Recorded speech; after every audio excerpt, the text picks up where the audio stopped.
All right, everyone, welcome back to another episode of The Pursuit of Ownership. It is Payton here, and we have a return guest here. Um, he is not going to be anonymous this time, which is awesome. This is someone that we had on just a little bit ago. He was the anonymous guest of Virgil, and he's now back as Dr. Dushyant Patel. How are you doing tonight? I'm doing good, man. Doing good. Yeah, it's not sad at shock anymore, so it's good. That's hilarious. So yeah, it's great to have you back on. And as I understand it, just as we were talking before we started recording here, it sounds like a lot of things have changed since you were last on the show. Um, Last time you were on, we were looking at a practice that you were potentially going to buy. Just to kind of bring us up to speed on what that looked like. It was a 7-op practice doing around $550,000 of revenue. And it was in kind of a metro suburban area, and ended up not going through with it. What you were saying is you made an offer on it, but it ended up not being the right practice. So I don't know if you want to touch anything or fill in any gaps that I kind of left open on that practice, and then we can go ahead and move on to where you're at now. No, I mean, just generally speaking, that practice, I thought that it was the right practice. It was kind of like that jumpstart startup. And I made an offer on it, but unfortunately, financing fell through. They decided that kind of at the last minute that the cash flow wasn't strong enough to support the loan. And it just got to the point where I'm just like, you know what? I feel like I'm trying way too hard for a practice that doesn't, if banks don't want it, then why do I want it like this badly? And then on top, and it's not even that, because I know we talk about like, value add practices and how banks don't always understand that. But then it's like, well, why am I still paying full price on everything? So I'm like, you know what, maybe I should just keep looking. And then sure enough, that practice is still on the market. So, I guess I did make the right decision there. Yeah, I was gonna say, to me, if something's sitting for that long, unless you really see like a key value added piece that you can just come in right away and add it, I feel like that's generally not a good sign. Um, I know you brought up the value added piece, but yeah, if it's still sitting or hasn't sold yet, it's been, I guess, almost close to a year now. That's probably not a good sign. The bank might have done you a solid there. Yeah, right. Um, Yeah. Definitely, yeah. So, as you guys can tell, he didn't go through with this practice. So, how did you end up at the current opportunity that you're in and that you ended up buying? Yeah. So, in the process of obviously looking for practice, you just do a lot of networking. I'm sure everyone does with brokers and supply reps and all these other people. So, uh, as long as you stay on the forefront of their minds, when the right opportunity comes up, you'll usually have their attention. And I think that's one piece of advice I think should just people can really take home is brokers generally kind of suck, and if you don't like stay at the forefront of their mind and show that you're genuinely serious and you have you know money ready to go and you know what you're talking about, you're probably not going to be the first person that they're quick to respond to. So Hmm. the practice I got was a broker that I had previously been discussing, not the same one, but a different broker. And it's like, hey, if you find opportunities, let me know. And then, she showed me a couple other practices, and those weren't quite the right fit either. But when the right one came along, she responded pretty much right away. When the listing had popped up, and I was maybe the fourth or fifth one to see it, and I was like, all right, this is the one. Nice. Yeah. So I really like the piece you said a little bit ago about staying on the forefront of people's minds, whether it's like a broker or a supply rep or whatever that person might be. What are some things that you did specifically to stay on the forefront of their minds, like you were saying? Well, other than constantly pestering them, you just really need to show that you understand what it takes to actually run the practice, and that you have a clear timetable. I think a timetable is probably the single most important thing you can give them. It's like, hey, I'm ready to make an offer. If the right one pops up, or if you say, hey, get back to me in a year or whatever. Let me know what's popping up later. You might as well not even send the message until you're really ready, because at least in my experience, they just don't take you seriously. And maybe part of it is because just couple years out of school, and they're like, okay, what's this kid even think about, or he Yeah. thinks hot shit and knows what he's doing here. But Yeah. you really just need to actually show that you understand what it takes to own the practice and you're serious today. Gotcha. So I guess for you, the biggest piece was like, did you say like you were ready to buy in a couple months? Like, did you say you're ready to buy No, ASAP? yeah, exactly. I said, look, if you show me the right practice, I'll make an offer right away. I had my attorney ready to go. I have lending ready to go. I have liquidity ready to go. Like I have all the dominoes ready to go if the right practice comes in. So if you actually go to them and say, I already have X, Y, Z ready, then they'll take you seriously most times. Yeah, because I feel like the broker's working for the seller most of the time, and if you have all those things ready to go, if they know they have a solid buyer lined up, at the end of the day, you're making their life easier too. Yeah, Um, exactly. so Yeah. yeah, I A couldn't lot agree with you more there. like a lot of times brokers feel like they're like free CE for kids on how to buy a practice, and some are okay with that, some are not. And so I'm like, hey, if you're not serious business, see you later. Yeah, yeah, that definitely makes sense. When you went to the broker, did you tell them specifically what you were looking for? Like, did you get into like ops or like how many days a week they're open or hygienists or um, what did that look like for I you? didn't want to get too granular because generally speaking, most brokers will only get like 5 to 6 listings a year. Like I Hmm. would say that's kind of like what an average broker will see. Some might see more, some might see less. So Hmm. no, I didn't get quite that granular. I definitely said I wanted something that gave me larger space capacity and then had at least 1 to 2 hygienists worth of starting patients. Okay. But no, I didn't break it down granular. It's like I only want someone that's not referring this or only referring that, or I want in this particular location. No, because then you just sound too needy and picky, and Yeah. hard to So please. yeah, so what you were trying to do was just get them to show you as many practices as you could. Just whenever something came across their desk, they were like, Dr. Patel, like this is going straight to him. Like that More was your or main less, priority. and I don't know if that's necessarily the best approach, but it's a look. I just want something that has a little larger space and at least 1 to 2 hygienists worth of patients to get me started. So that weeds out the little dinky dunk, $300,000 revenue practices. Um, Yeah. or and it also weeds out the ones that are like they might be good practices, but they're only like 800 square feet or 1,200 square feet, 1,300 square feet. So they Hmm. kind of kept those out of the picture. Yeah. Definitely. Yeah. It sounds like you really did all the right things as far as reaching out to brokers. I did the I mailers too. Did mailers. Nice. Did you have anything that kind of yielded any good results there? Or what was that process like for you? Got some leads.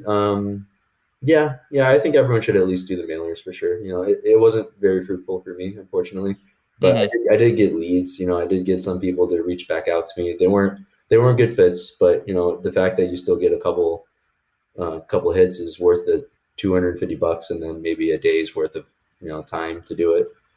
Yeah, I mean, it sounds like a big time investment, and like for someone that's working full time, like it can be. But if you really just sit down one weekend and just say, "Hey, I'm gonna get this cranked out," like I feel like you can get it done. That's essentially what I did. Yeah, I would Yeah, say it's worth doing it. I don't think anyone should buy something without at least trying it first. But yeah, yeah, didn't work out for me, but I'm sure obviously it does work for people.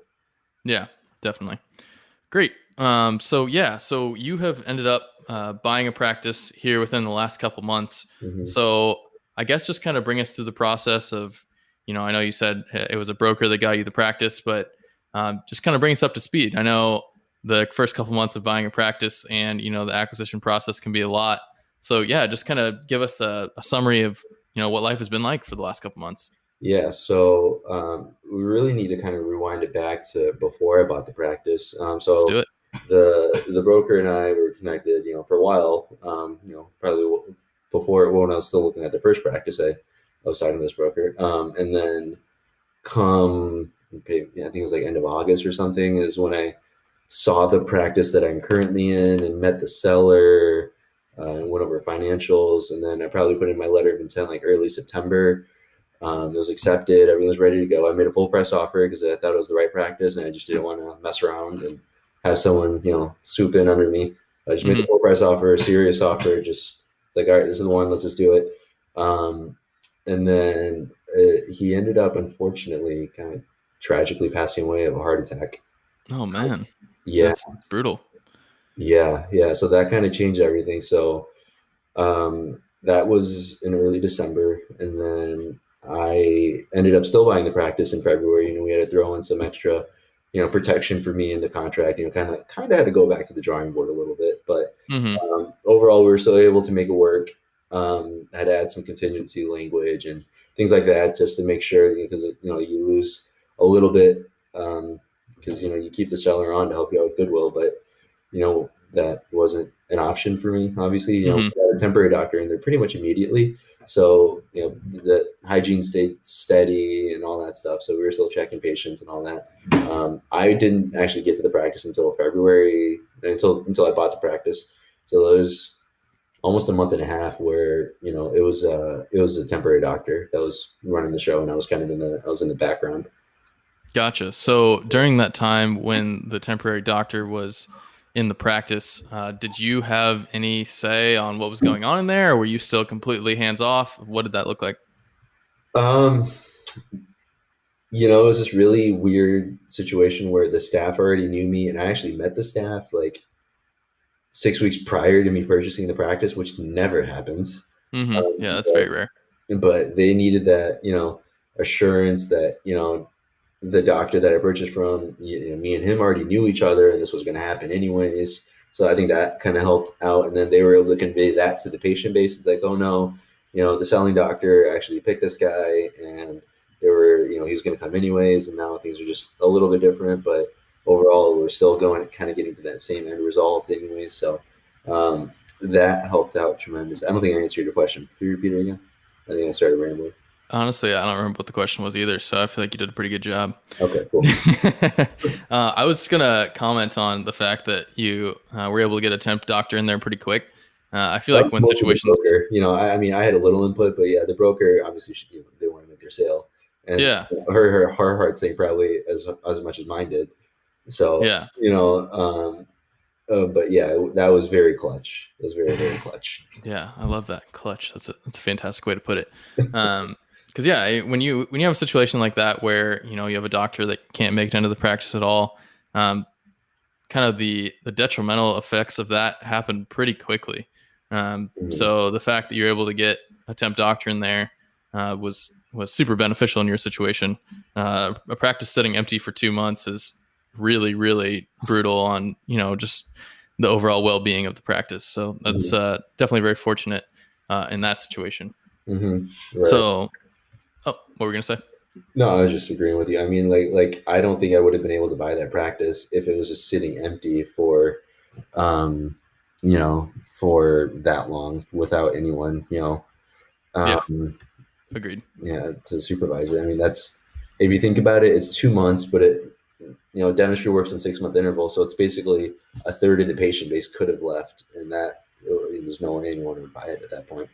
Yeah, I feel like I view that as like a third of the practice falling out of their 6 month recall, and who knows if they're going to come back. Exactly. Yeah. Yeah. Okay. So you had your, um, we'll say, minor obstacle right before the transition actually occurred. hmm So February rolls around, you get into the office. Um, what's it look like there? Yeah. So I don't think we actually discussed the actual practice. Yeah, let's do that. So the practice it's like 5.5 ops, but it is just Oh, a half op, huh? yeah. So the half op, I mean, it's got a chair. It's a room. I can spin a drill and do a denture check or something in the half room. There's Okay. no cabinets, no sink, no computer, so it's not fully Okay. equipped. Yeah, it's just got a chair. So I call it half op. Okay. Um, um, Obviously, I can get it to 6, and then I could probably get it to 7 without much trouble. Hmm. It is a really big space, and it's pretty not the greatest layout. It's like 3,200 square feet, but Oh, wow. you can only get 7 ops. So, you know, Huh. I feel So pretty is it a older building? no 2008. Wow. So they Yeah, just really were like, we're he gonna just make built this man. Yeah, we're he gonna built make his this Taj inefficient, Mahal. huh? Yeah, he built his Taj Mahal, and he's like, "This is where I want to retire." And I see. I have an office that is like the size of a bedroom. I mean, yeah, like it's ridiculous. Like, the the one room that doesn't really generate any money is the biggest one. It sounds like. Yeah, pretty much. And the way it's located is like functionally like impossible for it to ever be an operatory. So I'm pretty much always going to have seven, which is that's it's fine. And then I might be able to take over the space next door, and then that adds 1,800 square feet, and then you can get to 12, 13, 14. You know, that wouldn't happen for like 5 years though, so minimum. So I don't want to think that far ahead. Yeah, yeah, that definitely sounds like a good growth opportunity when the time comes. You said the practice here, I guess, in regards to the op size, Mhm. was a Taj Mahal type practice. So besides the op size, does the practice feel like a Taj Mahal? Like, is the office updated? Like, No, what are the no, materials they use? it's like this really weird thing where he took a lot of his equipment from his old office and moved it into this really big space, and then Mm-hmm. kind of went cheap in some areas and really nice in some area, like really nice waiting area. But then he has carpet on the floors. I'm like, okay, well, it's kind of a weird combination. But it's really nice. I'm really, really happy with it compared to, usually when you buy an older doctor's practice, it's not the best kept, but he kept it well. It's going to need a little bit of minor facelift.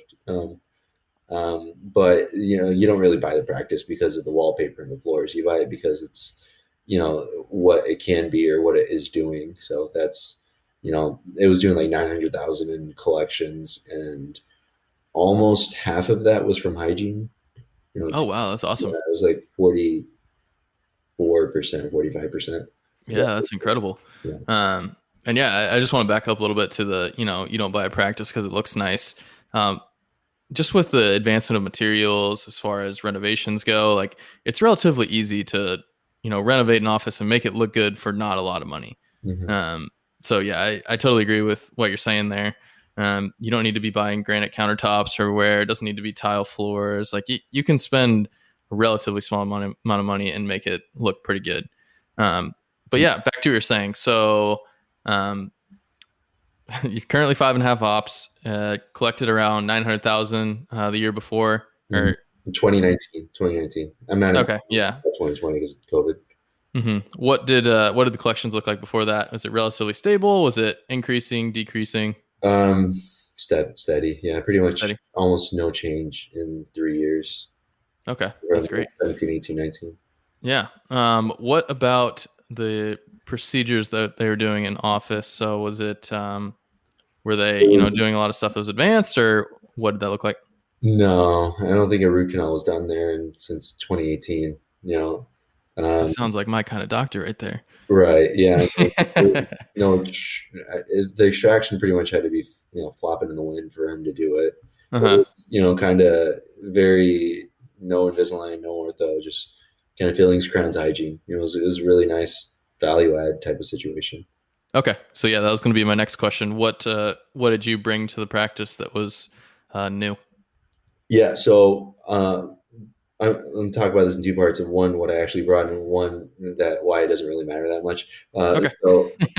So part one is like what it actually like. I do root canals. I'll do some lower molars, not a lot, but all the other teeth I'll usually do. Extractions. I'm just about to get Invisalign certified. I place implants, bone grafting, things like that. Just I'm not clinically amazing or anything by any stretch, but I'll do. I like to have a good procedure mix. Yeah. But generally speaking, 3 months in, um, I've done two root canals and I've only placed like four implants. So it's not that big of a collection machine as I thought it would be. Most Hmm. of the growth came from better systems and not being as inefficient, And so I would say if anyone is out there listening thinking that they have to be like some clinical god in order to do, good dentistry or like make a good living or whatever, they just couldn't be farther from the truth. Generally speaking, you build the practice on fillings, crowns, hygiene, things like that. And then all these other things will collectively might make up 10 to 15, maybe 20% for the average dentist. And right now for me, it's probably even less than that. I'm not putting a big emphasis on it, obviously, but that's, yeah, so that's, you really don't need to do a whole bunch of procedures. You just need to know how to schedule better, and want to be more motivated than the selling doctor. Yeah. Yeah, that all sounds really good. And I feel like that's honestly I feel like that's really good news for a lot of young doctors, which, is what a lot of what the show is. Because I feel like a lot of people put this mental barrier on themselves to say, hey, once I learn how to do X, then I'll buy a practice. Or once I learn how to do this procedure, then I'll buy a practice. And like you're saying, like, I mean, yes, it's nice to know it, but it's not gonna absolutely change how your practice experience goes. No, and if I can be completely honest, like, granted it's only 3 months in, I'm probably losing money on implants from all the startup costs associated with it. You know what I mean? I mean, like, but you buy a cone beam, you spend 12 grand on whatever equipment and all this stuff. hmm So, it's not been, like, it will eventually make me good money, and so will endo, and so will Invisalign, and all these other things. But you don't need, if anyone's out there listening and just saying, I can't buy a practice because I don't know how to do XYZ, you're just basically lying to yourself. I mean, that's just not true. That's not what, good practices are built on. I love that. Just calling the audience out just directly. See, Yeah. I try to avoid that, but since the guest on the show, I more than welcome it. Uh, well, that's great, man. Yeah, it sounds like, with the hygiene percentage, just with being able to tighten up some of the systems, that things have definitely been going in the right direction for you. Mhm. So, I guess one thing I'm really curious about, I always love to hear about new owners' experiences in ownership. So, throughout the process, what are some things that have came up that you either weren't expecting or just have been more challenging than you would have anticipated? Yeah. So, man, you have no idea what you're buying sometimes. I mean, you Yeah, buy the yeah, it's really package, true. you have this idea of what it is, and then when you actually get in there, you're like, oh my gosh, like, how are these guys making any money at all? Like, the doctors typically always brag about, I'm booked out so far, and we're so busy. And then I'm like, yeah, because you're scheduling 2 hours for a crown prep. Like, hmm there's busy, and then there's inefficient. So whenever you get in there, and then unfortunately, it will inherit staff that is also inefficient. And that was my, they're very used to the pace of the seller, and then I come in, and then I'm like, no, I'm not going to schedule 90 minutes to do a DO. I'm sorry, guys, we're not doing that. So that definitely rubbed some people the wrong way, and I've had a fair amount of turnover starting out. But like, we're slowly building the team the right way. I would say, not that I would ever, not that I regret buying the practice, but I definitely see why people do startups, is because you can build your culture from the ground up, and you can build your systems the way you want to, and build your pace the way you want to. Because when you buy a practice, you buy their assets, but you also buy their culture and their systems. And you may not hmm necessarily want their, but you can't return them. It's a package deal. So You're like, I want this piece, but I want to leave this other piece. Can we get rid of that? Yeah, yeah, that'd be great. yeah, I can't Um, do that. yeah, yeah, no, that's definitely a good point. So it sounds like you've had your fair share of firing and hiring experience in the last couple months. Oh yeah, oh yeah, yeah. Hired an office manager. Gosh, in 6 to 8 months, I'll probably have almost 100% staff turnover from the original staff. And, Okay. just being in the precarious situation of buying a practice when someone that passed away, staff and goodwill are that much more important. So that means, the pressure is that much higher on me to make sure I'm, likable to patients. hmm But, one thing I've noticed is, everyone says that staff have a lot of value, but then they also say that you expect to see staff turnover, and then your practice will probably be fine, and that's generally been true. Your practice will probably be fine. Staff are important, but they're not coming to the practice because of the hygienist or the assistant. They're coming because they are treated a certain way, and as long as the new people treat them the same way, then you're probably going to be fine. Yeah, yeah. I feel like we can almost. I don't want to like formally revise the statement, but it's like good staff are important, but the wrong staff are not going to get you anywhere. It's just going to bring the practice down. It's whether they don't agree with your culture in the office or your vision, whatever it might be. If you have someone that just isn't willing to change, they're not willing to, live up to the name that your practice is trying to create, Mhm. uh, then they have to go. And you have to be willing to accept that, get rid of them, and find someone that can do that. Yeah, and unfortunately, right now with COVID and all the free money going around, hiring is just super hard, man. Yeah, I was actually, that was going to be my next question. So, like you said, you bought a practice a couple months ago, and you've pretty much been trying to hire people. And what I can gather is one of the toughest job markets to hire people in. So, do you care to touch a little bit on how that's been for you? Yeah, not great. Sorry to bring up a sore subject. No, we got lucky. We got some good people in there, but I mean, obviously, I don't know any different because this is my first practice and Hmm. never had to hire in dental before. So this is all I know. But yeah, it's just brutal. I mean, you put in an Indeed ad or you put in Facebook posts and all that, and you get not that much interest, and then you're like, oh crap, is it me? And then you message some of your friends like, nope, it's not just you, man. It's just everywhere. And Yeah, they're just asking for the most ridiculous amounts of money sometimes. And you're just like, man, this hopefully this gets better a little yeah. easier as you try to grow and add more staff. But um, in some ways, this is the best time to buy a practice because interest rates have probably never going to be this low again, and there's probably more practices for sale. I don't know that for a fact, but probably a little more than an average, time frame. But in other situations, being a new owner is just freaking brutal, or being an owner, and so just with staffing right now, it's crazy. hmm Yeah. So I guess on the subject of being a new owner, I feel like we need to touch on lending a little bit. Hmm. So you graduated in 2019, is that correct? Yeah.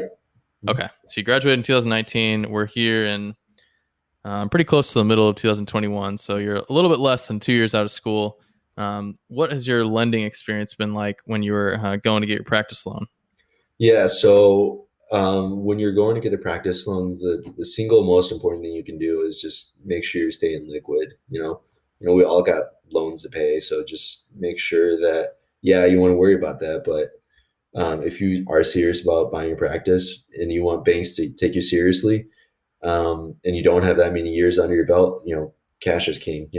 Like for example, I had a bank. I didn't end up going with this bank, but First Citizens Bank, really good customer service. I really liked the banker. His interest rate was a little on the higher side compared to what I ended up getting with Bank of America, but they don't even look at candidates with um, less than 2 years experience, and I was just under 2 years experience, but I had they could tell I was serious about wanting to buy practice, and I was saving up and all I was doing all the right things, and then they still ended up making me an offer on the practice.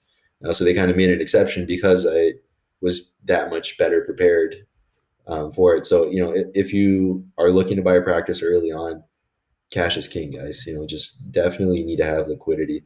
Um, and I shouldn't say liquidity. You just need assets, I guess, because a lot of banks are kind of flexible on what they consider assets. They might consider retirement accounts assets, and they might consider money in your whatever IRA or 401k as assets. But Hmm. so that'll be kind of lender to lender situation. But cash is obviously the most important. But you need at least probably 10% of the purchase price in assets.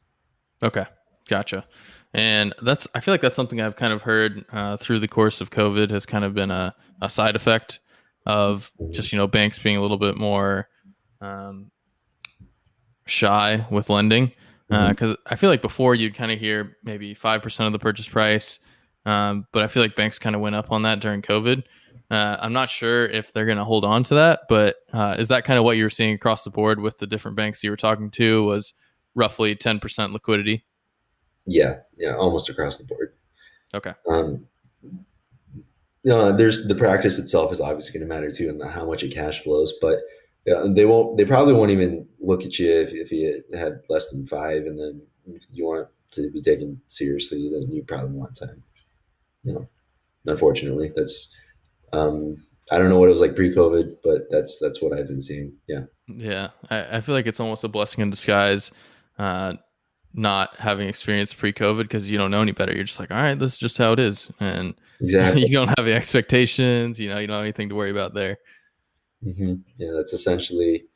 Um, this is it's not an easy time to be buying a practice, but there's a lot of opportunities out there right now if you're willing to seize them. Yeah, definitely.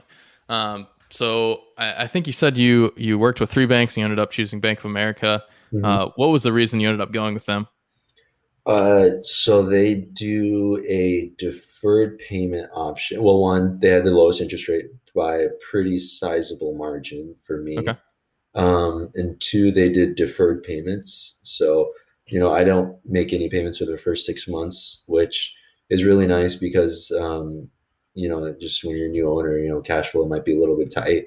Early on, you're just going to be buying things that you had no idea that you'd be spending money on, an ultrasonic broke, it's like, okay, well, there's a $1,500 check or, Oh man, you know, yeah. like, okay, well, crap, the office is due for OSHA training. There's $2,000 check. And then it's like, oh, we're out of gloves. There's, who knows how much that's going to, just like things that you just don't know, you just can't account for. So having a little bit of that set aside, is going to help out a lot. So the other ones would do it, but then they would put some strings attached or whatever. I'm like, this is just easier. So, Yeah. yeah, Bank of America, honestly, they just kind of made it easy for me. Yeah, and that goes a long way. You know, I know a lot of people say, "Oh, I'm just looking for the lowest rate. I'm just looking for the lowest rate." But there's a lot of different things that go into a loan other than lowest rate. You know, is there any like penalties? Is there any strings attached, like you were saying? How easy are they to work with? You know, I mean, you don't want to be having to pay someone on a monthly basis, and they're just a pain. Like sometimes they don't get your payment, or whatever it might be. So, Bank of America, obviously a very big bank. They have a long track record. So, yeah, like you're saying, there's many other factors that go into choosing a bank than just the rate. You just happen to find one that kind of did both, which is awesome. Mm-hmm. Um, on the subject of, I know you said, right when you get into practice, cash flow isn't always great. So is the office that you bought, is it PPO? Is it fee for service? What kind of office did you buy? So the doing 900,000, it was no Medicare, no HMO. It was like 75% PPO and then 25% like cash fee for service. Um, Okay. yeah, and it's the other thing I can mention, anyone that's looking to buy a practice, start your insurance credentialing early because Mm-hmm. I feel like no matter how much you tell patients, like, yes, I'm going to be in your insurance network, or yes, I will be signed up for this, definitely by your next time, or yes, we're still honoring the same in network pricing. The fact that when they go on MetLife.com and you're not listed as a provider yet, there's like this mental thing in their head where, like, oh, Like well, a I need mini to find panic you attack. down. Exactly. Yeah, I need to find you down. So, definitely you just want to get that started almost as soon as you realistically can. Maybe even before you Gotcha. go out practice, if you can. Mm-hmm. If you're willing to take that risk. Yeah. I feel like the biggest thing I've heard is you just can't start credentialing until the team knows that the office is being sold, because lots of times they'll call the office and start the process, and if they call the wrong person, the team's like, wait a second, like what's going on here? So definitely don't want to stir the pot there. But yeah, so as far as credentialing goes, did you go the route of just getting credentialed as quick as you could, or did you go the route of trying to renegotiate your fees at the same time as you're getting credentialed? Door number two. Yeah, definitely trying to renegotiate fees because seller had never negotiated his fees. It was actually one of the Oh. things I really liked about the practice. Mm-hmm. Right now, it's a huge pain, but I know long term it'll be a blessing. But yeah, definitely trying to renegotiate the contracts. His full fee crown was like barely $1,000, which is like almost 20% less than the zip code. Mm-hmm. So there's just a lot of potential and just better contracts. Absolutely. Absolutely. Subsequently, So sorry, real quick. Just subsequently, that'll also mean that it's going to take freaking forever. Like I'm still not in network with a lot of plans. yeah, that was going to be my next question. So, 3 months. how far along are they as far as getting you in network with those plans? Yeah, so Delta will get you in pretty quick. So if your practice that you're looking at is heavy Delta, they can probably get you in network within a week. Um, Mm-hmm. and pretty much all the other ones are going to be a month to 100 days, somewhere in that range. Okay. Um, yeah. So, and Or Delta gets you a network quick because they don't really negotiate. That's right. yeah, but neither does Blue Cross, and they have not been quick, and neither does a bunch of other ones. I don't know why, but Delta gets a really bad rep. But generally speaking, like if you follow the rules, you're really not that bad. Hmm. From my Yeah, experience. I feel like Delta is like a bad word on dental Facebook groups. It's just like you see Delta, and you're like, oh, so bad. Yeah, and I don't know. Maybe I'll get crucified for saying this. They're really one of the best insurances that I've worked with so far. Their website's really user friendly. Their fee schedules, at least in Tennessee, are pretty good. It's easy to get a hold of a rep. They if there's an issue with claims, you pretty much pinpoint what it is fast. I don't know. I mean, maybe I'm just being young, dumb, and naive, but I'm like, okay, yeah, this is a good contract. Yeah, I mean, all I'm those things sound Premier, good to me. I'm Delta Premier, so that helps. Oh yeah, that's definitely nice. Yeah, Definitely. So you were able to transition, keeping your Delta Premier status. yeah. So this is something that you really guys don't. This is weird saying giving you unsolicited advice, but don't listen to anyone's unsolicited advice about Delta Premier. You really need to call your state Delta Dental representative and figure out, hey, can I get Premier? Because everyone under the sun told me, no, no, you can't get Premier. You can't get. I even had insurance credentialing companies saying you can't get Premier, and then I messaged the rep and I'm like, yeah, you can still get Premier in Tennessee. I'm like, oh, great. So Oh my gosh. it's like, yeah, just fill this form out. It's not that hard. I'm like, oh, cool. Like, What the heck? That's crazy. And I feel yeah, like you just too. really just do your own homework, guys. Like, don't listen to people on the internet about Delta Premier. You really just need to do your own homework. Wow, that's a hot take. I feel like I haven't heard that one before, but that's super helpful because I mean, if you can get those higher fees, if you can, get better reimbursement for the work you're doing, why not? Yeah, and it's very state to state, but don't listen to people. Just do your own homework and check for yourself. Okay. Yeah. So that I would definitely agree with you there. I feel like we're not saying do all of your insurance fee negotiating, Mhm. but specifically in regards to Delta, just see what the local situation is because it really can, make you a lot of money for doing the same amount of work in the long run. Exactly. Yeah, and the practice was a premier only practice, and yeah, I was going through like all the negative scenarios, and it's like, oh my gosh, how much is going to be my write up? If I'm in PPO network and all these other negative things that we're definitely trained to think about it because that it's good to know these things, but it turns out it wasn't an issue, so it's fine. Gotcha. So far, so like you said, you've been in the practice for 3 months. Hmm. You've been dealing with a lot of staff, whether it's hiring and firing, Hmm. just to make sure everyone's on the same page. We also have just the process of credentialing, being a bear. But like you said, there's not really a whole lot you can do there. You just kind of have to wait it out and Hmm. ensure your patients that we will be in network eventually. It's just taking a little bit of time. Um, is there anything else you've came up against in the last couple of months that has kind of caught you off guard or surprised you? I mean, there's always gonna I guess the idea that you want to make changes slowly is really important, and it's advice I definitely did not follow.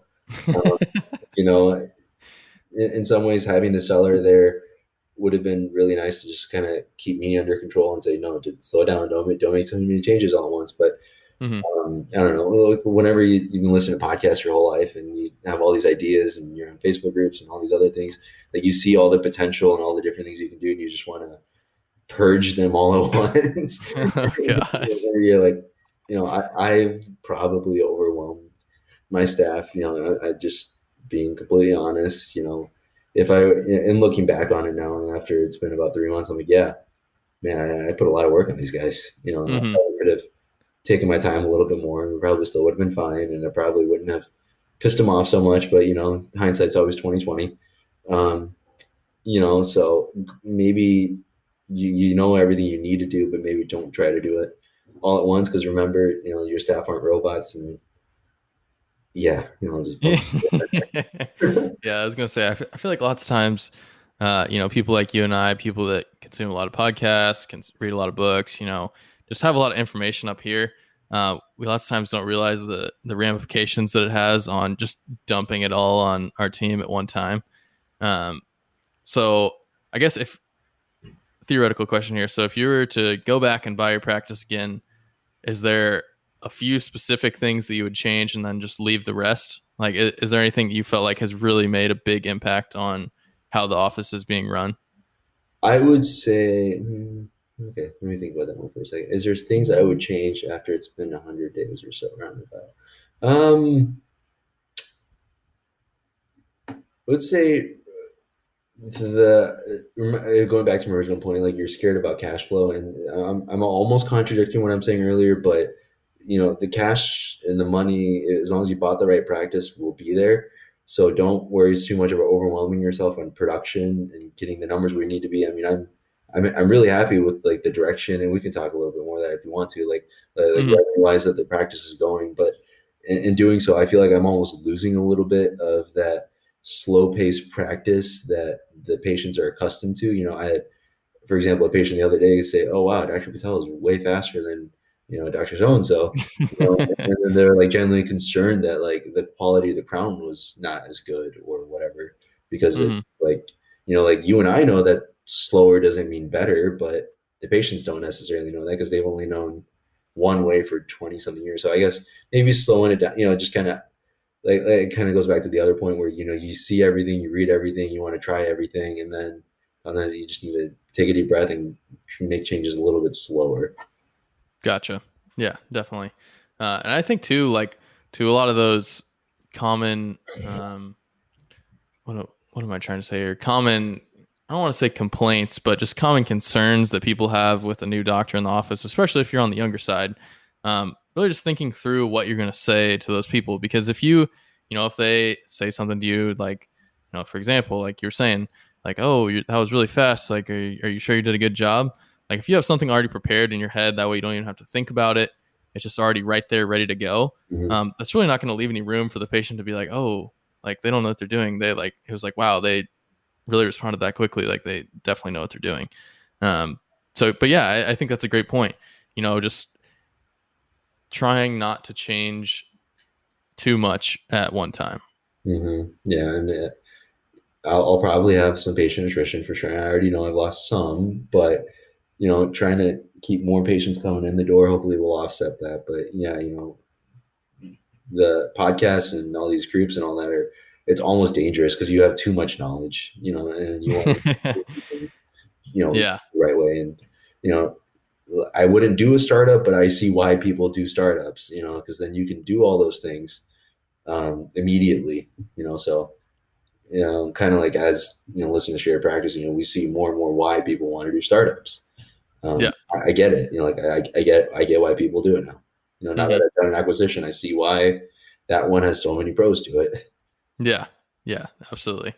Um, so yeah, let's go ahead and dive in a little bit just to how the practice has been performing since you've been in there. Mhm. It sounds like it's been doing pretty well, but if we could put some numbers to it, that'd be fantastic. Yeah, so they did about 900,000 in 2019, which comes out to be about it's about 75,000 a month. Um, My collections as a percentage is kind of really like confusing because the way Dentrix is doing the write-offs isn't right. Before they weren't doing the insurance adjustment until after the money came in, which Hmm. is completely not the right way to do it. Yeah. There's a lot of sending people the bill and rather than collecting at time of service. So little things like that have made calculating things for me and my accountant like really confusing. Hmm. So right now I'm just looking at like the gross like dollar number, like what's coming in. So like in March, my gross production was like 190,000, and then you want to assume maybe a 20% write off or whatever. So, or probably higher, maybe 25% write off. But our collections was about 135, so it was not, Wow. yeah, yeah, for March, That's impressive. Oh my gosh. right, and then sorry, so that was for April, and then March was like maybe 120. And then May, year to, month to date, I guess we're about 70 right now. It's May 12th right now, so we're about halfway through the month. So we're probably Wow. keeping up with that a little bit. Yeah. Yeah. So I mean, it's almost double. Yeah, it seems like from what the practice was doing previously. Yeah, and just going back to the original point, it's not about implants and veneers and cosmetic. I mean, dude, those things are awesome. Hopefully, I can make space to do more than in my schedule. It's just fillings, crowns, extractions, and scheduling better and smarter. It's just all it's 80-90% of the challenge. Yeah, that's absolutely incredible.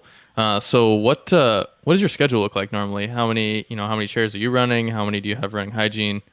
So I run two chairs, and then depending on the day, I'll either have two hygienists or three hygienists. Uh, Okay. Tuesdays, I always have three hygienists. I'm in the middle of trying to hire another part-time hygienist because one of them just left. Um, and most of March and April, I had three hygienists: Monday, Tuesday, Wednesday, and then two on Thursday. Okay. Yeah, Gotcha. So yeah, it definitely sounds like you're staying busy for sure.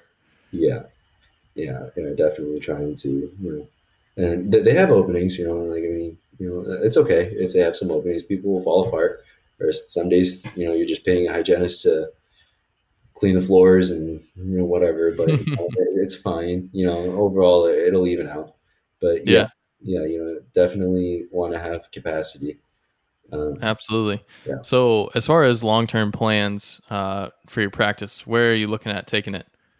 yeah. So right now, I'm probably going to buy a scanner soon. So I want to try to keep building up the technology a little bit more in the practice, Hmm. um, and then which is about a cone beam. So little things like that. I want to make sure if I'm going to be here for 10, 15 years, I want to make sure I have the things I want to make my job enjoyable. And then from there, definitely group practice, associate in maybe 6 months would be great.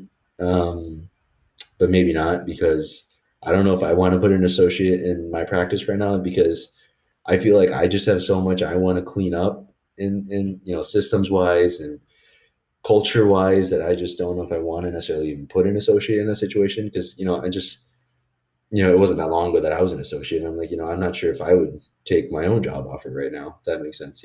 That's funny. But like, yeah, yeah, you'll be super busy. You'll make great money, but we're still figuring things out. I might be switching the software from Dentrix to Open Dental. It's just in the middle of switching imaging systems. We're in the middle of adding days, adding procedures, adding renovations. Like it's just basically just kind of looking for a period of stability, and then I'm like, okay, now I'll add an associate. Right now, could I support one? Maybe, probably, but should I do it? No, because they'll probably just have a revolving door. Just being honest with myself. Yeah. Yeah. So I know as far as capacity, I know you said you're rolling at the classic 5.5 ops. That Yeah, got to get that half op in there. So would you plan on doing a split schedule if you brought an associate in? yeah, yeah, exactly. And that's another reason I'm not doing it because just because I'm willing to do a split schedule doesn't mean my hygienists are willing to do a split schedule. Hmm. They're used to 8 to 5, Monday to Thursday, maybe a Friday here or there, and then we're gonna tell them it's like, okay, time to do 7 to 6. You work one shift, two shifts, and you don't get a lunch. That's that's a tough conversation to have, and I'm just being completely honest with myself. I'm just not ready to have that conversation. Hmm. So I'd probably bring an associate in at the same time I get my seventh op. Honestly, probably not the sixth, maybe the sixth, but probably when I do the seventh. So on a normal day, your office, do you feel like you're utilizing 4 ops, 5 ops, Five. six, the half op? No, the half op doesn't really get used. I mean, Does it have suction? Like, is it a fully functional op it's minus a the fully cabinets? functioning chair. There's a fully functioning chair. I could do a denture adjust or an ortho check. Not that I do ortho, but you could do like an ortho check in there, or you could do a post op or things like that. I could spin a drill, there's suction, things like that. But um, Like, you're not going to do a filling in there or something like I that. won't do a filling in there. It's just not equipped at all. It's Okay, literally it's a room with a chair. That's it. gotcha. Yeah, because I will say, just with the amount of ops you have, it's kind of like 5 is like very good for solo. Same with 6. 7 is like kind of like a funky like middle ground. Like you could have 2 people there at one time, but it would definitely be tough. Hmm. Um, but I mean, yeah, I kind of feel like you'll have to go the way of Yeah, I split would shifting that eventually. a little bit actually because I don't think seven really should be that tough. I mean, you can have four hygienists there, and then Hmm. doctors working three columns, and you do one production column, and then the associate does your traditional two column, and then you just kind of alternate. It's really, ideally you want eight, but I think seven is kind of like that. Yeah, you can do this You can do it. Yeah. without much fuss. Hmm. Six is when it gets really dicey because Yeah. something's got to give at six, whereas at seven, unless you're just slammed like crazy 24/7, you're probably you're probably fine. Having alternating doctor, one chair, two chair.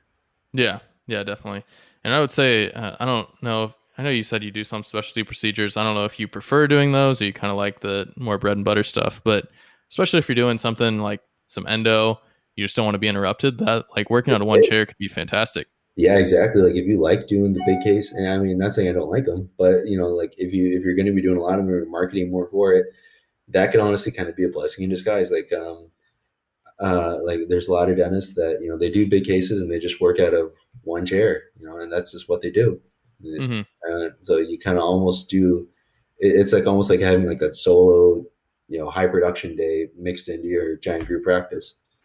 Definitely. Yeah, and I guess that would be a long term vision is something along those lines. Yeah. Yeah. So, I mean, it sounds like you have a pretty good idea of what you want to look at long term. Hmm. And it sounds like you've already kind of planned in advance what that's going to look like, which is fantastic. I feel like there's not a lot of people that can say that they've done that with their office. Um, is there anything else that you want to touch on this kind of 6 month follow up we're having here before we wrap it up? Hmm. No, not. No, I think. I mean, my experience is, it's been tough, but I'm nothing special. So if I can do it, anyone can do it. Honestly. Just a little doubling of the production. It's nothing special though. uh, one thing I will say too is you are a member of the owner mastermind, correct? Yeah, yeah. How's that experience been for you? It's been good, man. I mean, you honestly just kind of get your money's back just by like all the little tips and tricks and little deals that we share with each other, and then it's good culture and a lot of people going through the same shit you are, and then it's really nice, like camaraderie, I guess is a good way to put it. I hate to say that it's like nice to have a lot of people like group complaining sessions, but it's kind of nice, you know. Yeah.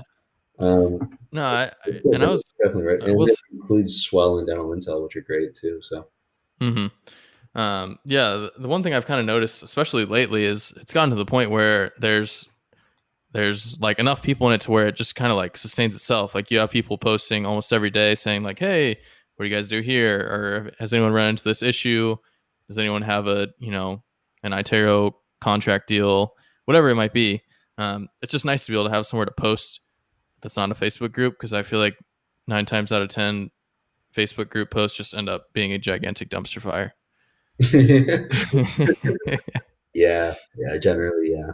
Not the share practices group, but other ones. Right, yeah. Um, The other groups we don't talk about those. no, no, not at all. But yeah, I'm glad you've had a good experience there, and um, it's been nice to see the growth of the owner mastermind. Hmm. Um, well, awesome. It's been great having you on here. It's also great to hear that everything's going so well. Well, I don't think I touched on this yet, but I really had no idea what your new opportunity was, how it was going. So I was really hoping it was going well, so we didn't have to have like a sad episode here. But yeah, it's glad to hear that everything's going super well for you. Um, and yeah, I just wish you the best of luck in the future. Thanks, man. Appreciate it. Awesome. Well, thank you everyone for listening. It was a great episode here, and we will see you guys next week on The Pursuit of Ownership.